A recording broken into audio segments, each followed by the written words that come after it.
Okay, the program is still business this week on independent television. Of course, we are live in Benin City.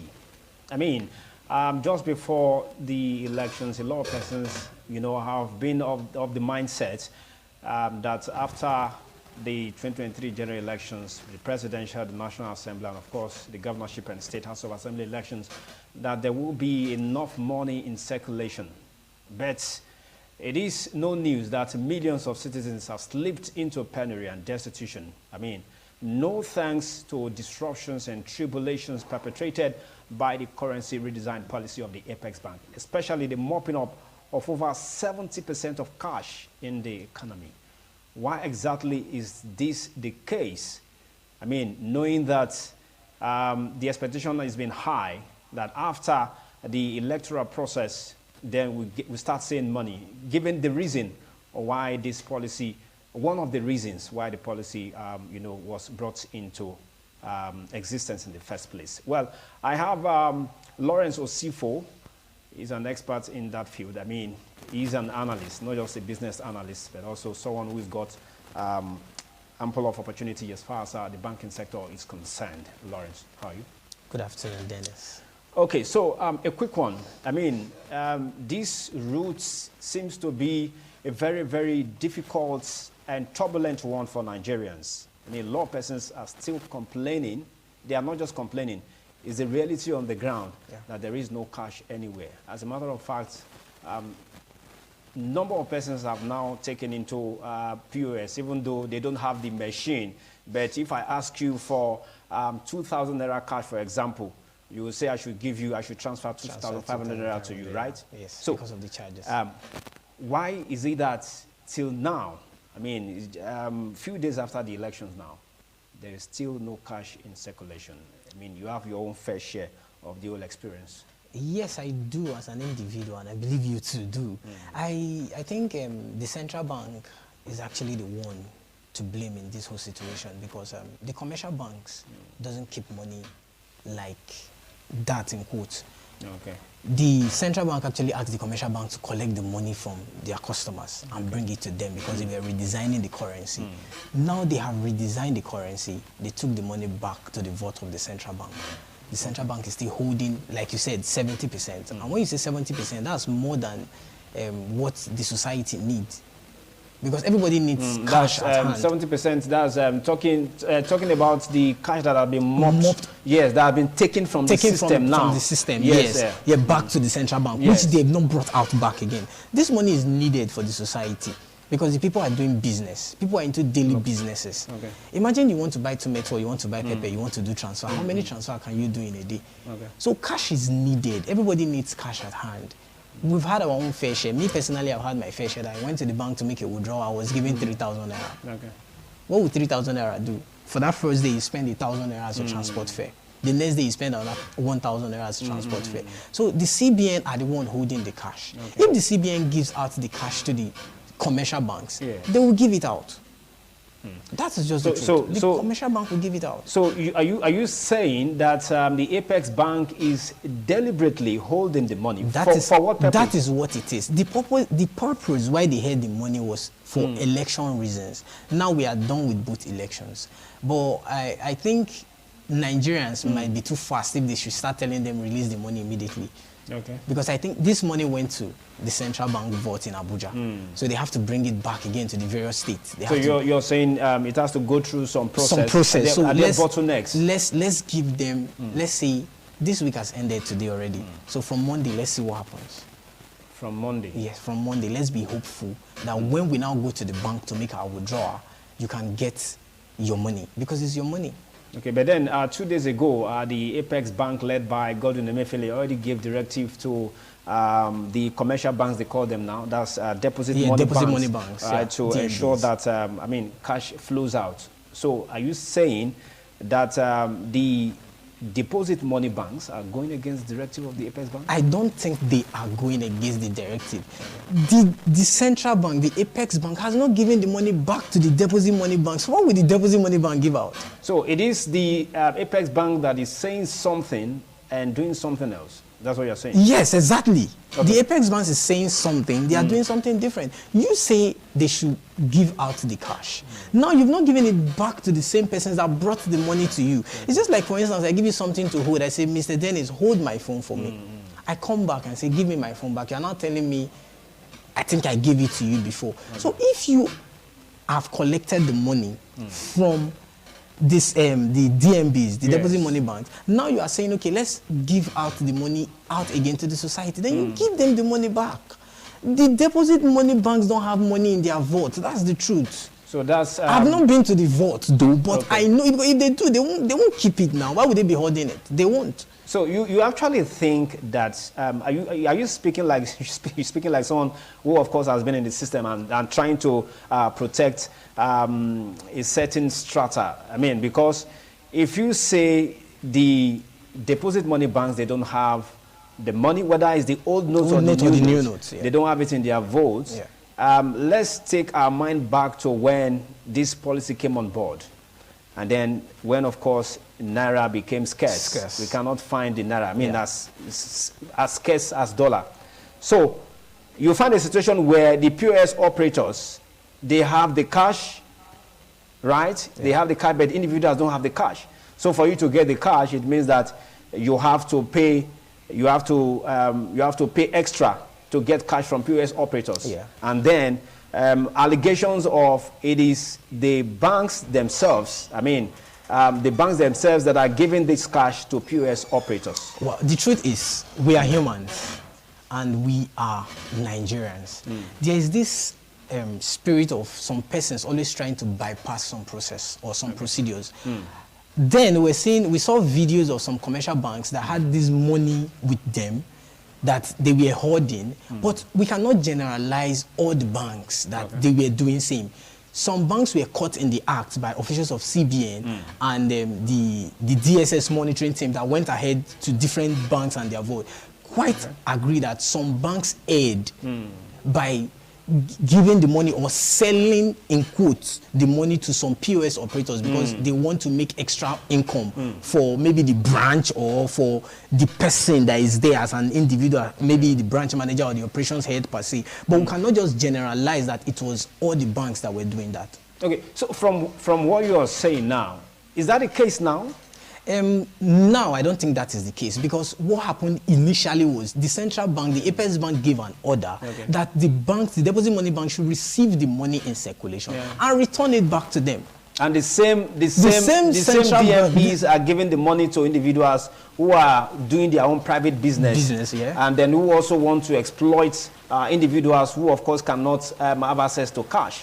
So what I'm saying now is if you say, yes, some individuals within the banking system are doing this, they're cutting corners and all of that just to make extra cash for themselves. Are you also saying that based on what happened in the past, can we be safe to say that currently there are some banks who have the money, but they don't want to let out the money? Well, it could be from that angle, but it could also be that they don't have at all. Because the central bank retrieved the money and they've not given it back to the banks. So what will the banks pay out? Obviously nothing. Okay. Let's talk about the digital infrastructure. I mean, the rate at which people now do transfer now has increased. I mean, all thanks to the cashless policy. Yes, a lot of we can also say that the traffic, all right, on that platform, I mean, on all of the different platforms. Different channels. It has also increased. But then the latest reports came through that it has also dropped. We've seen some drop within a few days now.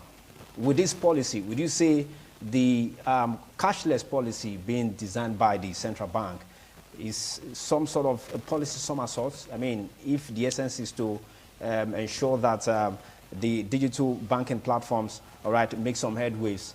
Well, the truth is, if you say it's somersault, you may not be wrong because if someone have cash at hand to pay for what he or she is buying, there will be no need to do a transfer. I don't know if you understand. The reason why we had that influx of a lot of persons doing much transfer on daily basis or mega transfers, like when the policy started, I remember a day I did 10 transfers in a day. Though I have been used to the whole transfer and, you know, without cash on me, basically. I am actually used to that. But a lot of persons weren't. But when this policy came on board, you saw influx of people in the bank trying to get a mobile app, trying to register their mobile app, trying to just get one means or one channel or the other where they can do money transfers. So if the cash is at hand, a lot of persons wouldn't want to do transfer because we have a lot of our aged parents, some in the villages, that can't even do transfer. So if they have cash at hand, they wouldn't do transfer. But young ones like us, who are already digital, it could be our way of life. So most times, we just see little money in our wallet that we use for transport fares or to just buy one or two little things we want to buy. So that is it. Do you actually think that the Apex Bank was right with the policy? Well, to an extent, they were because they were targeting something. But I think what they targeted failed. So if it failed, at the end of the day, let's go back to the normal status quo. Let's live our life with our money. Yeah, if you say it failed, I'm sure that will be your own perspective. Yeah, that's my personal perspective. I think it failed. Because definitely a lot of persons can tell you that Nigerians have come to embrace it. I mean, we know how to adjust and readjust when a policy comes on board. But quickly, how can we find our way out of this current challenge posed by the lack of money in circulation? One thing, let the money come back. The central bank should give us, they should give the money back to the commercial banks. When the money goes back to the commercial banks pays it out. Okay, just hold your thoughts there. Let's quickly take a break here. We'll be back shortly. Please stay with us.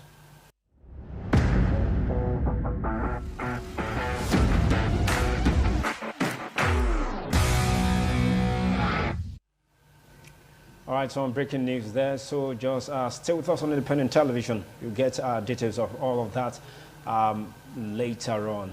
Okay, so Lawrence Osifo is still here with us, a business analyst, someone who has got some level of experience in the banking sector. We've been looking at CBN's mopped up cash and the lingering Naira scarcity in circulation. And Lawrence has been helping us to have knowledge as to why there is still no money in circulation even as we speak now. So before we went for that break, how do we get out of this now? What exactly do you think CBN can go about implementing the policy to ensure that the deposit money banks, all right, they enforce instruction as given by the CBN? Let them push out the money they retrieved back to the society. The people need it to do their business. The woman that sells tomato and pepper in the market needs cash to do her business. Okay. So the money that was retrieved by this same Apex Bank from the DMBs, the deposit money banks, which they asked them bring for us, let them give it out, let them start issuing it. The Supreme Court has given an order that they can start using both old and new currencies simultaneously, side by side, till 31st of December. So why still keep some to yourself? Okay. Did you see the video? There was a video that came out some time ago where the old note was being destroyed. Yes, I did. So I saw that video. If, I mean, we can't place a particular figure on what exactly has been destroyed. True. But if such an amount has been destroyed, and maybe CBN is not having enough of the old notes. Now the question is, why we did destroy such a huge amount when there was a case in court? That's the question we should ask the Apex Bank. The matter is before a court of competent jurisdiction. Our court is not a place where you just run to and you just expect them to serve you justice immediately. So they would have waited. Now the same court now came back to tell them, okay, let's start using both the old and the new Naira notes alongside, pending 31st of December. But before then, the Apex Bank went ahead, if it was the Apex Bank actually that destroyed those huge sum of money that I saw. Because when I saw that video, I almost cried. I was like, this is money. Like, why not just bring the money to us now? But that was on a lighter note. So they were too, to me, the Apex Bank were too in a hurry to destroy such a huge sum of money. I believe that's part of the problem we're having currently, why the DMBs don't even have money yet. Because they've not given the DMBs money. Let's be realistic. The DMBs does not mint money, one. The DMBs does not have, in quote, a central vote where they keep money. Any money that comes to the DMBs, if it's more than what their vote can carry, they take it to the central bank for safekeeping. Okay. Because they feel the central bank is more safer than their own commercial banks. Okay. So it is the same central bank. They have to push out that money and give it to the DMBs. The DMBs start giving it out to members of the public for them to use for their business, daily activities. You see, the truth is, we cannot totally go cashless. Okay. It's not possible.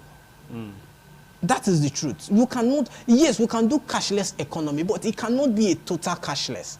There are some things you need your cash to buy. For instance, you're in a moving bus. You want to buy, what is it called? Bottled water, for instance. You are doing transfer. How many minutes will you do transfer? In a country where, sorry to say, our, in quotes, internet system or the telecommunications is not really that too fast. I remember during that process, when the whole thing started, I sent my younger brother some money. I sent it on a Friday, just like today. He got the alert the next Friday, 1 week. Okay. You know what that is? If it was somebody else I sent money to, because he's my younger brother, they've debited me, but he has not been credited. It was after 1 week, he now called me and said, bros, that money, I finally got it too. So those are the challenges. They should look at these challenges. Our e-channels, sometimes they are not really working. Not like they don't work, but most of the time they have their own challenges. So they should look beyond saying we should just go totally cashless, because I don't think any economy in the world runs total cashless economy. I don't think so. At least you still need some little cash at hand to keep you going for the day. So, so if there's so much traffic on the digital platforms, is something that will be a major challenge to, to ensuring that this is something that can actually, this is something that can now become history. I don't know what method you think that can be adopted to ensure that the online space becomes, very, very open, so that we won't have this issue of reoccurring. You do transfer to someone and then the person is not able to get the money, or you send money to someone and then the money reverses and all of that. If the transfer space, for instance, our electronic transfer space is, we cannot get 100%, but at least if we have, say, 80-90%, it will be fine. But the way it stands, I don't think we even have up to 50%. I don't think. You are doing a transfer from one commercial bank to another commercial bank. It takes like the whole day for the other person to get a credit alert. Meanwhile, you have been debited on your own part. That's something to be worried about. Okay, like this afternoon, before coming here, I did a recharge from one of my accounts. I've gotten the credit, the airtime, but up till now, I have not gotten a debit alert. I've not gotten an email alert. Okay. So just imagine if it was someone else that I did that to. The person might have gotten it and I've not gotten my debit alert. I might think, oh, it didn't go. You have to try again. So at the end of the day, you're having a jam of, or rather, reoccurrence of doing over and over again. And when this thing, at the end of the day, finally goes through or it scales through, you still need to go to the commercial bank physically to start going and lay complaints by filling 1 or 2 forms and all of that. So if the internet space or the e-channel space is perfectly okay, I don't think we're going to have a problem like this at all. Okay, so when eventually when the DMBs will start implementing the CBN's directive, they will say they've already started implementing, but then the crowd, all right, at the bank premises, how do you think that can be dealt with? Because I'm sure maybe Monday, Tuesday from next week, the banks will, of course, be overwhelmed. How do you think that can be really taken care of? I think the different commercial banks have their own way or module to control the crowd.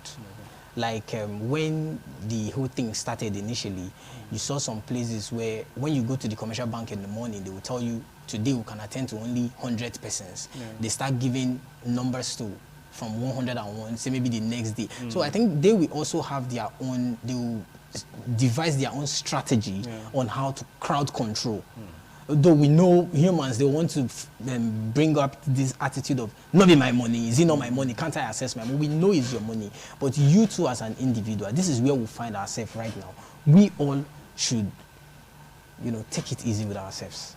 Because the people that are working in the commercial banks, they are humans too.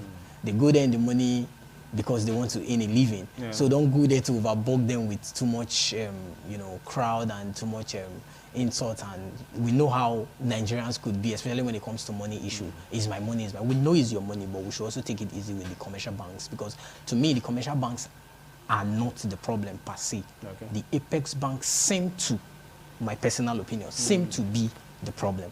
If they give out the money, the commercial bank wouldn't hold it back. That is the truth. They won't. Knowing also that it will take a lot of money, I mean, to print new money into circulation. Absolutely. You use money to get money. So what implication do you think that will have on the economy? Inflation. That's the only thing I can see. It might lead to inflation. The inflation rate might increase. It might, if it's not controlled. But if it is controlled, it may not. Do you think the current leadership of the Apex Bank can still do something to bring down the current level of inflation? Well, Godwin Emefiele have little or more time to stay there as the CBN governor. His tenure should be ending hopefully June, thereabout. So I don't know. Let's see what he can do. He might try his best if he can. But if he still can't, the next person that is coming on board, let's see what will happen. Because the truth is, everybody needs cash at hand. Everybody needs cash at hand. You have one or two things you need to do immediately, you need a cash at hand. It's not everybody that accepts transfers. Lawrence Osifo, we appreciate you for coming through with us on the program this beautiful Friday afternoon. Hopefully we'll have more time, right, to look at other issues as far as our business is concerned and Nigerian economy generally. Absolutely. Thank you very much. All right, so that's our show today, Business This Week. Want to appreciate you. I mean, without you, it will be an half-baked show. Let's do it again next week, Friday. My name is Dennis Ofi. Enjoy the rest of your Friday afternoon. See you next week.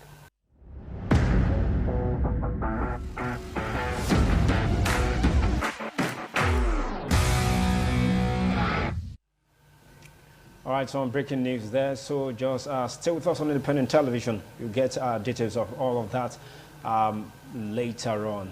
Okay, so Lawrence Osifo is still here with us, a business analyst, someone who has got some level of experience in the banking sector. We've been looking at